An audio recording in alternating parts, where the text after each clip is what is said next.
Welcome to the Honest Wargame. I'm your host, Rob, and this is the Age of Sigmar Stat Center with my co-host, well, just me.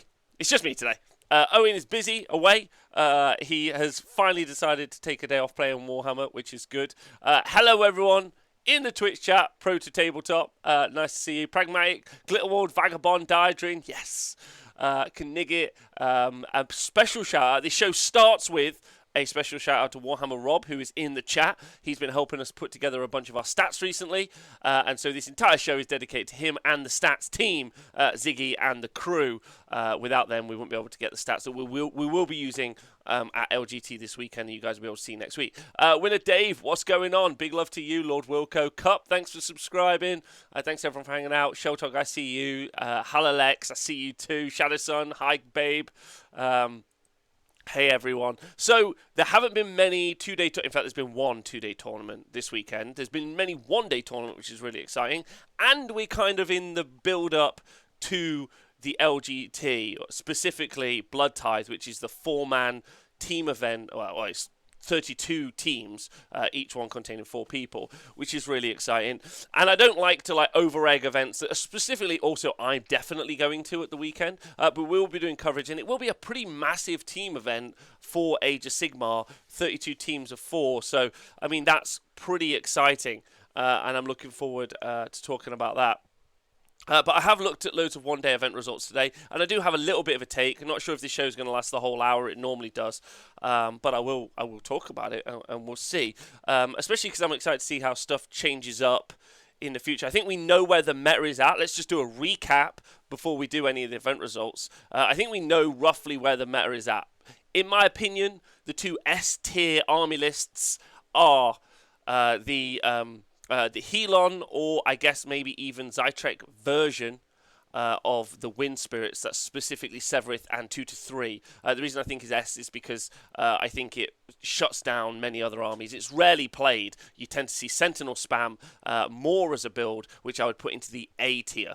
The other build, of course, is anything Tzeentch Archeon specifically, but Tzeentch Archeon with Fate Weaver, I think gives you so many options to choose dice results that your opponent actually can fail things and you can guarantee things. So I put those in the S tier.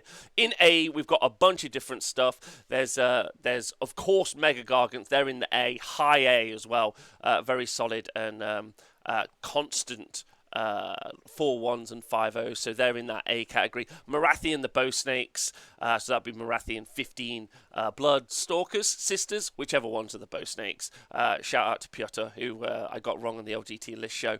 They're definitely in there as well. One that we don't see played much, but in my opinion is an A tier list, is an Iron Drake Cities list. I'd like to see more of those play in there as well. Then you got the Sentinels, as I spoke about as well. Talked about Gargants. I think there's not many other lists in the... Oh, any Archeon list in Slaves to Darkness, of course. I wouldn't put the Soulblight Gravelords list as maybe in the A tier. Maybe I would, specifically the Nagash version.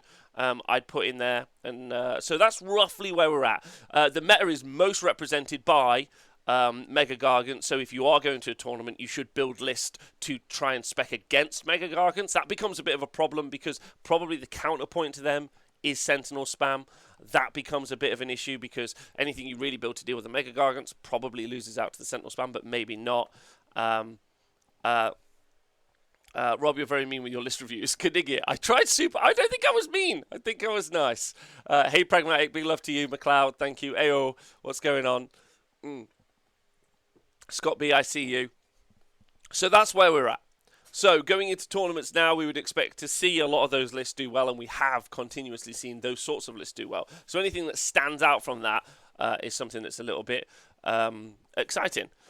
How many Sentinels asking for a friend? Normally, Pro to Tabletop, you generally tend to see 30 in the Sentinel spam. I know 30, it's only a double reinforced unit. It's not like over-egging it ultimately, but it's just so effective in a bunch of different stuff.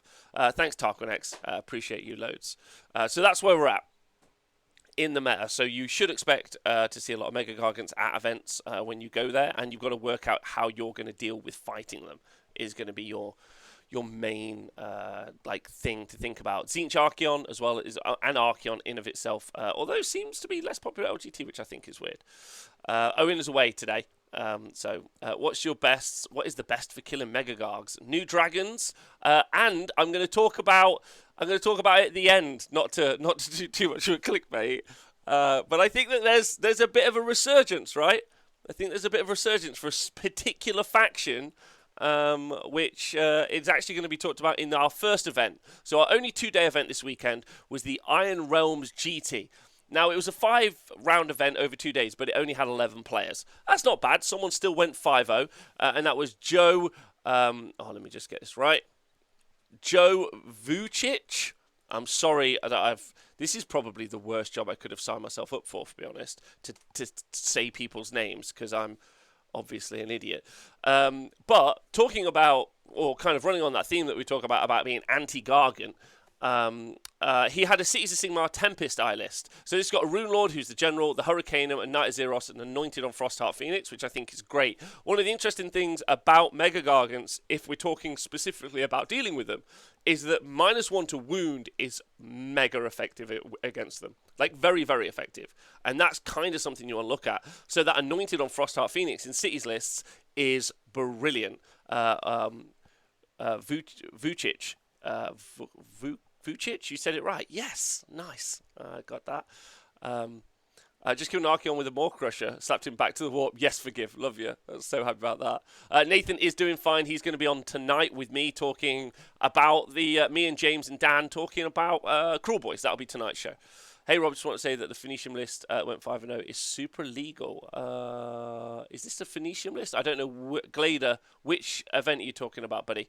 But thank you. Interesting thing, actually, that came up recently is to check the veracity of lists. I think we're still early in the edition, and we still need to check on those things. All right, thanks, Leda. I'll take a look. I appreciate that. Right, so this Cities of Sigmar list that went 5-0 at the Iron Realms GT. Congratulations. Rune Lord, General, like we said, Hawkeye, and the Amulet of Destiny. So that Hawkeye is going to be really important, that +1. Celestial Hurricanum, Knight of Zeros, Anointed on Frostheart Phoenix, talked about that already. 10 Free Guild Guard, 20 Hammerers, which is genuinely, like, they're only 290 points now, which genuinely surprised me. And then 20 Iron Drakes. Now, the Iron Drakes are going to be so good into the Mega Gargs. They've got that torpedo that does the D6. They can have the additional Rend from the Rune Lord if that's what they want, which I think is quite nice. And then he's got the Phoenix Guard. And those Phoenix Guard are going to be a pretty immovable unit on an objective. They'll be able to fight a Mega Garg. They'll be -1 to wound because of the Frost Heart, which I think is really useful. They're going to be really good, 20 Phoenix Guard. And then Emerald Life Swarm, which is quite nice. So, and a Gyro Bomber. And a Gyro Mob, and going 5-0. Now, yes, not the biggest event in the world, but ultimately still a 5-0 result. And I still think really touching on how to deal with Mega Gargants. I think going for something like a ton of shooters. I think later on when we talk about Cruel Boys, obviously taking a lot of Bolt Boys is something I think some people are going to try and spec into when they run Cruel Boys lists. Is a problem when you come up against alpha armies that are just going to take you off the board. Those dragons are going to be, I don't know what the word is, awful. For competitive gaming. Thanks, Dan. Angle, the coalition rules make right chaos place a minefield. Angle, you are correct. Thanks for the hype train, everyone on Twitch. You guys are great. So, interesting thing. Cool list. Congratulations. Oh, who was it again? To Joe Vucic. I hope I got that right. So, congratulations to you going 5-0. You should be super chuffed for yourself. And then in 4-1, this is the army I think I'd like to talk about for the Stat Center. Flesheatercourts, right? Because the one thing that Flesheatercourts do is they fight really well. They fight very, very... I'm going to just get the list for you guys. Give me a second. Being a boomer here. So there's the list in the chat, right? And this was run... who was running this? I messed this up, haven't I? Sorry. Why haven't I got your name? I've written everyone else's fucking name down. Apologies for whoever was running this. Because for some reason I've written everyone else's name down, but not yours. But whoever it was, yeah. Flesheatercourts. Now, Flesheatercourts struggle a lot against shooting. It's a very shooting-heavy meta. Like we said, some of the armies that are in that A tier, cities with Iron Drakes and a bunch of other shooting involved. Dragons are definitely coming. Maybe some Stormcast shooting as well will happen. One of the other things, so Marathian, the Bow Snakes, definitely. Sentinels, definitely. So that's a lot of shooting in that A tier meta to go against just Mega Gargants. But Flesheatercourts have got some of the strongest output in combat that you're going to see. And it was McCracken, Phil McCracken, was it? It wasn't Phil McCracken. It wasn't him, Dan the Khan. It wasn't him who played it. They've got loads of output, especially that Ghoul King on Terrorgeist. You buff him up with the Arc Regent for the extra D3 attacks. You do pile in and attack twice. It moves faster than a Mega Gargant, right? Should lift one a turn, basically. Should lift one a turn. Yeah, it's a lot of damage coming from a Ghoul King on Terrorgeist, which is pretty impressive. Yeah, it was huge. Jargon? Huge gun. I don't know who he is, but congratulations to him. He went 4-1. Huge gun. But yeah, so let me just read out his list. So he had the Abhorrent Art Regent, of course. He had, with Spectral Host, a Abhorrent Ghoul King on Royal Terrorgeist, and Abhorrent Ghoul King on another Royal Terrorgeist. He had Gruesome Bite on the first one. Then he had Crypt Infernal Courtier, and then he had 10 ghouls twice, and then 3 Crypt Flares, and he had that Varghulf Courtier. Now, you get paired up into the right matchups, you can do some really solid work with this army. Now, it's a counter meta list, which means it and only counter meta some part of the tournament spectrum, and it will lose heavily to the other side of it. But if you want to run your chances, if you're like, I'm sat on a Flesheatercourts army, I want to go to a tournament, I reckon you've got some real good opportunities to go do very well with this. Yes, you're going to lose out to what is predominantly a shooting meta. Is there a real way of dealing with that? Not really. Like, you can try and alpha and pin it in. That's why things like Kairos Spell Portal and then doing Gift of Change through it into, like, shooting blocks is so important, because you shut them down, you do some more wounds, but more importantly, you lock them in so they've got to shoot into them. That's such a key piece of tech, and again, why it's in that S tier for me, because it just counters shooting very effectively. But overall, I think there's something to talk about. Butchered, I'm sorry. What's right? Hellalex, I took FAC against Soulblight Gravelords a few times and feel like a Monster Mash Soulblight Gravelords list just does the same, but hits harder. Lex, you're absolutely right. That Soulblight Gravelord list, specifically, I think, with maybe Vordry, similar conversation. If you didn't want to do Flesheatercourts and kind of return them from the grave, great joke. Round of applause, please, in the chat. Hit me up. Just hit me with one lol. Please appreciate the joke, is what I'm trying to say. Just, if you listen to the podcast, thanks, stay hydrated, just give me a thumb. That's all I need. Just, you're walking someone like, well done, Rob. That wasn't bad. That wasn't okay. Chat aren't agreeing with me. Okay, fuck off.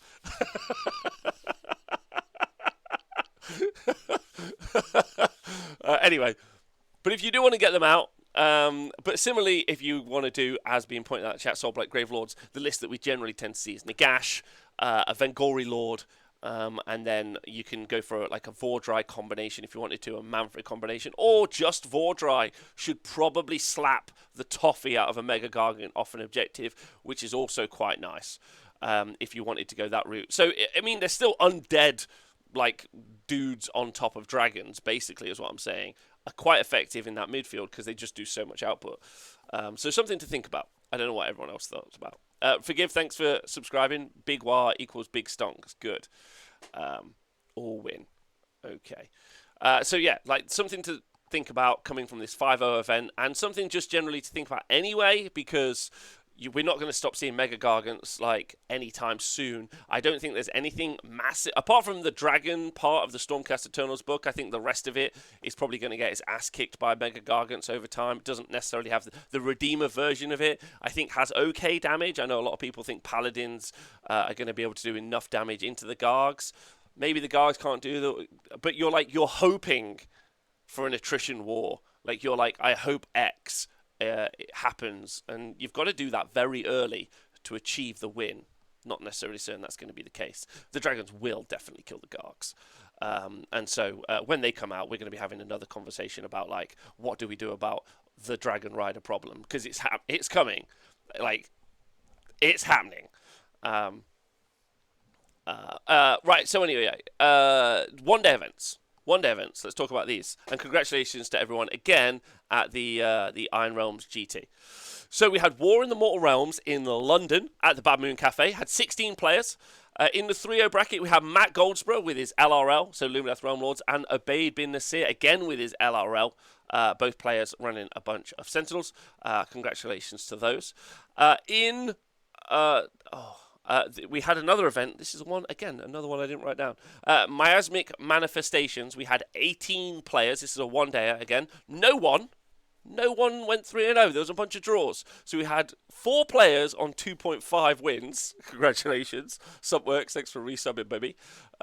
Michael Brown with his Bone Splitters. Vic VJ with his, was it Slaves to Darkness? Yeah, Six Circle. Tom Waller with his Mega Gargants. And then Freddie Leggett, which I didn't write down. I don't know why. I didn't write that down, lads. I'm genuinely really annoyed with myself. But Bone Splitter's getting 2.5 wins. It's fucking fantastic. Michael Brown should be super happy with himself. Now they both have some strong respective lists in AOS 3.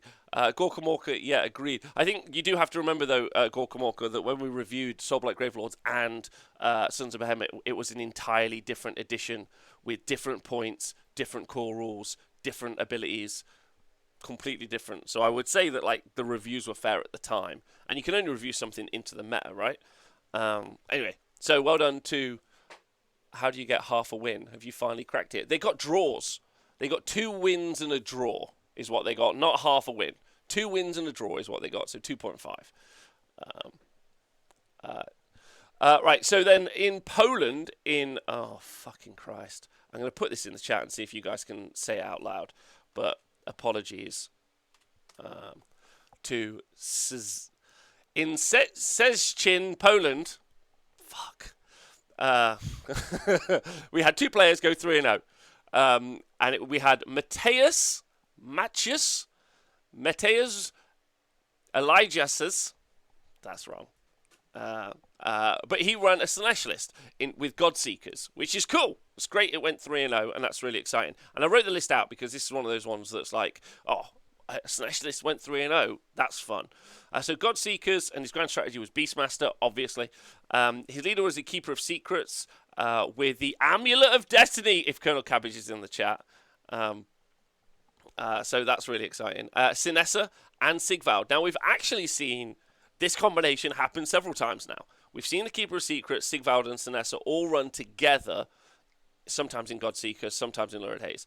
But we've seen this little combination of character loadout run quite a lot, which is quite exciting. And I'd like to deep dive that a little bit more. And after LGT, so LGT this week, next week, it's one of those things I'm going to deep dive and kind of have a little look at it and be like, what are people up to? Because I think that's quite interesting. But then the other interesting part about it is there are 3 units of 11 Bliss Barber Archers in the list, and then there are 2 units of 5 Slick Blade Seekers with 6 Emerald Life Swarms. With not 6 Emerald Life Swarms, with Emerald Life Swarm. Sorry, which I think is interesting because it's so light on bodies. Right, when you look at it, but it's actually 2 monsters. No, it's not 2 monsters. 1 monster. I don't know how this does so well. If I'm honest, it should just die, but I guess it doesn't. I don't know what else to say.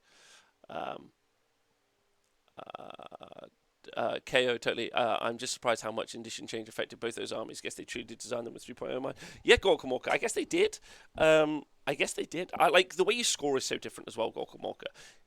So much to talk about, not just to do with stats, but like how we construct our armies for scoring points most effectively, which is why Giants do so well, right? Because they just all monsters that you'll never give up. Looking at the grand strategies, so looking at the Stormcast, the White Dwarf editions for Slaves to Darkness and Sons of Behemoth and any of that stuff, the grand strategies in there are just way, way worse. There's no way you don't just get an auto 3 points as a Mega Gargant player with Beastmaster unless all your dudes die. Like, that's the challenge. Your opponent has to kill all of your guys, otherwise you just pick up 3 points for just turning up. Whereas if you were using core grand strategies, be a lot. It's not core grand strategy. Sorry, Battle Tome or like update grand strategies only. It'd be much harder. Same with battle tactics. Ultimately, Thought of painting that many bliss barbs send a shiver up my spine, says Scott B. Me too. Lord Wilco says Sinestro is great with access to denial on via Slothful Stupor as well as the Keeper, which I think is a really smart play. This event, GH Bear, again, is Griffhammer. There are so many fucking Zs in the Polish language. Like, what are they doing there? What's that Z? Griffhammer. The Griffhammer event in Poland is what it was. That. And I'm not saying the rest of it. They are all silent, Rob. I just don't know how to talk about it. Anyway, so that's the Keeper Secret list. That was done. Was run by Mateus Elasius. Definitely got that wrong. He was running Slanesh. He went 3-0. Congratulations to him. And then Mikhail Cybulski was running Uruk War Clans list, and it was Iron Jaws. And then I didn't put the list in because it was just Iron Jaws list with some more crushes and some shit, whatever. Hey MJ Pegasus, what's going on, baby? Now, the Grot Gang Age of Sigmar RTT had 24 players. It was held in Welland, Ontario, in Canada. In first place was Philip. In the 3-0 bracket was Philip Savard with his Sons of Behemoth Taker Tribe list. Congratulations to Philip. Jordan Duncan from the Realms at War, Season of War. That's the one. Seasons of War YouTube show. Channel, lovely guy, great bat reps, go check him out. Also came in the 3-0 bracket with his Luminath Realm Lords from Elithia, and then also in the 3-0 bracket was William Dallas with his Stormcast Eternals Celestial Vindicators list. Diadrain, thanks for donating 5 gift subscriptions, very much appreciated. It's very cool of you. So that's looked like a cool event as well. I'm not sure if I feel comfortable with Grot Gang Age of Sigmar RTT. I don't know if they've been appropriate in the chat. If you chat want to start on them, that's fine, because I think that's a bit cheeky, but like, it's fine. Unless it was an ode to the Honest Wargamer Twitch chat, and then whatever. That's right, Grot Gang. Well, I can't even pronounce Ontario. Isn't it Ontario? Fuck off. It can't be easy to say. Anyway, so that was cool. So congratulations to Philip, Jordan, and William. And again, nice little mix. One days are just always nice little mixes. Is it Sons of Behemoth, LRL, Stormcast? Yeah, I guess it's a bit of a mix. Defenders September tournament was 14 players, and it happened in Carrollton, Texas. In the 3-0 bracket, Jonathan Shazelis with his Daughters of Cain Calibron list, and then Sebastian Dodson with his Seraphon Thunder Lizard list, which is cool. Again, that Seraphon Thunder Lizard list I won't put necessarily in the A bracket. Maybe a bunch of stegs with Sky Street Bros. Sky Street Bro Bows. I would put in the A bracket, maybe. But it would be Virgin on there. So congratulations to those. So this was in Texas. There was the 2K tournament, fucking great name, there in Pensacola, Florida. And in the 3-0 bracket, there was just Brett Marion with his Daughters of Cain. In Midlothian, VA, which is the US, was the, listen to this name, Oscar Lars, who's been on the show. Great guy. But come on, we need a better name for your event. The Age of Sigmar 3.0 ITC tournament hosted by WCG and Oscar Lars Painting Studio. Fucking terrible. Come on, just call it like Blood, Gang, Brother, Tribe. It's easy. Come on.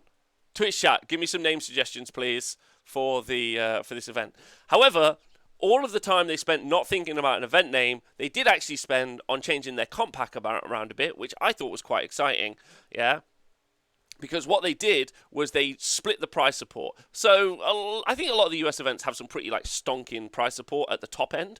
But what this event did specifically is they took their prize support and they broke it out across different people. So it didn't all go to the top end. It went to people in different places along the bracket, which I thought was actually quite exciting, personally. ShillyCon 2021.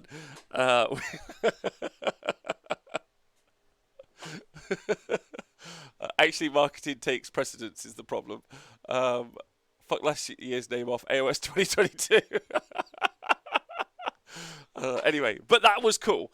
Like, I think that's cool that they split the bracket out and they split out what people got, basically. Now, In first place was Horatio Ricus with his Sons of Behemoth Breaker tribe list. Sorry, this was in the 3-0 bracket. David Clam with his Stormcast Hammers of Sigmar, and David Phillips with his KO Barak Thring, which is quite cool to see KO in there as well. Not surprising to see Sons of Behemoth in there, of course. And I think that was it for my for the one-day events, unless I missed any. And if I did miss any, I'm sorry, and please get at me if I did. Now we've got some upcoming events. We've got the Medhammer AOS GT in Colombia. Thank you again to Rob in the chat if he's there, being my eyes and ears out there in the world. So Davidams, thanks for resubscribing, babe. So yeah, we have a Colombian event for Age of Sigmar, and God knows what the meta would be like there, but I'm excited to see those results. Hey, you missed the event I won. Please tell me what that was called and where it was, forgive, and which tournament software. It's quite a challenge, I promise, trawling through a million different TO apps to try and find, which aren't usable. Discord. Okay, I'll have a look. Thanks, bud. As someone who compiles an AOS event calendar, you'll be shocked how many events are called AOS tournament. That's true. First tournament in South America, Warhammer Rob. It might be. Thank you. Yeah, it might be our first event. So this is Medhammer AOS GT. Now, if we can contact those people, and as long as none of them have accidentally grown large testicles because of vaccines and stuff, obviously that was a fake news story, but it's funny. If this, I'm riffing on a bit that if you didn't keep track with like current news, it doesn't really work. But that's funny, that statement to like 3 people. So embarrassing that I had to explain it and also say it was funny and justify my own joke. Fucking Christ alive! Why does anyone watch this? Okay. Anyway, thank you for thank you for getting my joke. Anyway, exciting. The first event in Southern America, potentially. We'd like to hear all about it. If anyone knows it, Rob, come to Brazil GT. Slane McCroth, is there an event in Brazil? Yes, I want to come. How do I go? I didn't know. And if there is, like, listen, if you're listening to this from somewhere in the world that we don't normally talk about, we normally cover a bit of Europe, but if like France, Italy, Germany, any of those places where like a lot of your events happen in like your own native languages, tell us about it. Like, get in touch with it. I want to hear about it. Just be the translator for me so I can just fucking tell people about it. I want to big up all the communities around the world. So let me know, because I think it's exciting. I love the idea that there's like there's Armacon in like the most northern part of like the Nordics, right? And they've got their big coats on and they're drinking beers, and then there's some guy on like in jandals, yeah, playing on a beach with a barbecue. I want to hear all about it. I love that. I think it's so awesome. Which, I mean, bring actually. Brazil isn't the only country in the world with no more COVID. More COVID than the UK Plague Island. Is that true, Dave Fraser? I don't know. Anyway, so we got an event there. This weekend, live on the Honest Wargamer, is the London Grand Tournament Blood Tithe event. So there'll be teams of 4 competing against each other to be the winner. I've put a video on YouTube if you guys want to go and look at me break down the meta and the lists. If you guys want to go check that out, that's going to be this weekend. That's very exciting. And it's also pretty fun for me because obviously with Age of Sigmar Worlds happening in Prague, the Age of Sigmar Six Nations, there's a lot of Age of Sigmar team events, which I'm personally very invested in before we launch the new Super Series. So I like seeing how the meta's going to work. I like to see how the scoring system's going to work. I want to see how those games play. I think there's lots to talk about. I think it's a fascinating conversation. I'm excited to be there for the weekend and see everyone play. And then there are loads of 2-dayers this weekend. I do not know about that. So I haven't got that on my list. So apologies about that. But yeah, those are some of the upcoming events. And if there are some 2-dayers, let me just check my calendar for 2-dayers. If anyone has any in the chat, let me know. Will it be possible to watch Blood Tithe back somewhere? Yeah, actually, it'll be. So the Age of Sigmar stuff is going to be. I will check the event spreadsheet. Thanks, baby. So the Honest Wargamer coverage. No, sorry. The Age of Sigmar coverage will be streamed on the Honest Wargamer this weekend all weekend. So that's where you'll be able to see it. We're still trying to get our infield reporter for the event, so that we can bring you infield reporting, as well as we will be covering a match between two teams of 4 like we do at the Super Series, so it'll be 4v4 and you'll be able to watch that game happen. But of course, while that's happening, there'll be 31 other matches happening between... Oh, no, that's not right. 15 other matches happening between other teams of 4. So there'll be loads of information to kind of come out of that, which I think is quite exciting. Like Connell says in the chat, keep an eye out for 9-inch flails. Yes, they're going to be great. It'll be streamed on the Honest Wargamer for you guys, and then once it's on, once you can watch it back, and I'm sure we'll put it on YouTube at some point as well, which will be good. Is this a teams tournament? Arcane Ring is a teams tournament. There is a video on YouTube where you can watch the meta breakdown already. So that's this weekend. And I'm not saying it's the biggest event going, but it is 140-ish people, which is quite significant this weekend for Age of Sigmar. But it's also teams, and that's a bit fucky because it does significantly change the meta and the shape of the meta, right?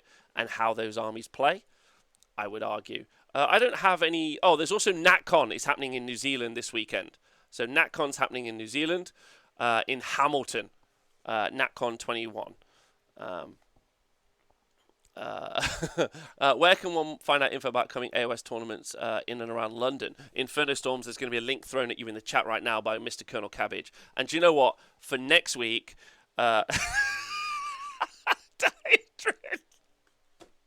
That isn't relevant information. Next week I'll try and have it prepped, or maybe one of my co-collaborators will have it prepped. So we'll have like a little sheet for places you can find out about events.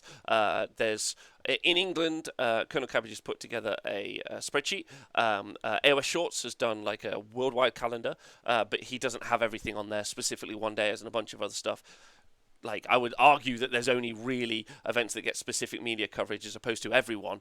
So there's loads of events to talk about, which we don't have on calendars yet. So that's something to look at, right? And the French Singles Cup is happening in Paris this weekend. Yes, 2+2+. Where can I find out about that? Let me know.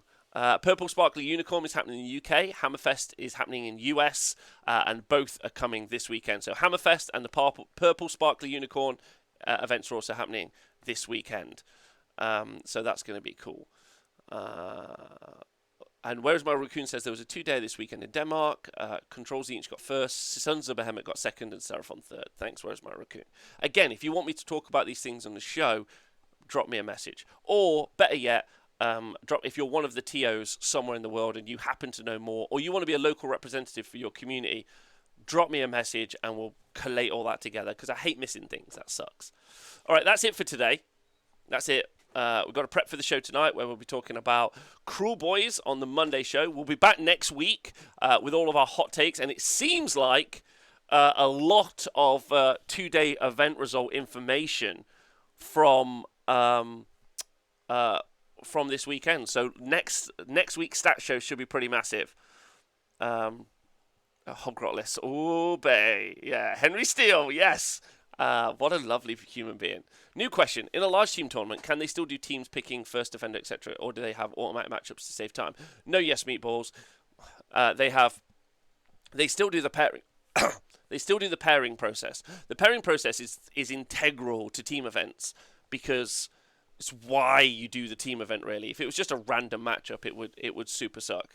But yeah, in a large team tournaments, they still go through the pairing process, which is how we got that phenomenal picture of Ghoul King Bill Souza when he was pairing against, I think, the French team, where you had the entire French team on one side and just Bill on one side looking cool as a cucumber. And it was like a Renaissance picture. I would tweet about it a lot if you guys didn't check it out, and you guys should go check it out. So yeah. Right, anyway, it's the most epic picture. It's the most epic picture. Listen, I'm cool hanging out with you. I'm going to be live this week. I won't be live Friday. I will be live Thursday, but I won't be live Friday because we will be live, but we'll be live on the T Sports Network doing coverage of the 40k Invitational at the LGT. So if you guys want to tune in for that, you've got live coverage all weekend, Friday, Saturday, Sunday. So that'd be super fun. So we'll see you guys. Thanks for hanging out for the Stats Center. Hopefully Owen will be back next week. If not, I'll have a guest on with me to go through the stats. It's lovely talking to you all. I hope you have a nice day, and thanks for being honest Wargamers. See you guys soon.